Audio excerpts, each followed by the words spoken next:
বন্ধুরা আমরা এসেছি কোথায়? আমরা এসেছি মুরগি লড়াইতে এসে দেখি শরের মাংস বিক্রি হচ্ছে। থাকতে না পেরে 500 মাংস নিয়ে নিলাম আর দাদাকে দিয়ে দিলাম কাটিং করতে। একদম ছোট ছোট পিস করে কাটিং করে দিচ্ছে দাদা। দেখো সুন্দর করে একদম কাটিং করছে, একদম ছোট ছোট সাইজের পিস, একদম সেই টেস্ট লাগবে ছোট ছোট সাইজের পিস করলে শরের মাংস।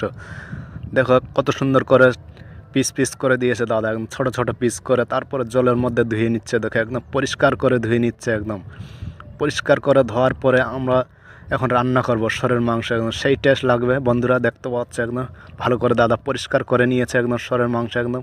তারপরে লবণ লঙ্কা ঝাল সব কিছু একটা মিক্স করা হচ্ছে বন্ধুরা, দেখতে পাচ্ছে একদম পরিষ্কারভাবে একদম রান্না করা হবে আমাদের শরের মাংস। একদম ভালো করে মিক্স করার পরে কুকারের মধ্যে দিয়ে দিচ্ছে শরের মাংস।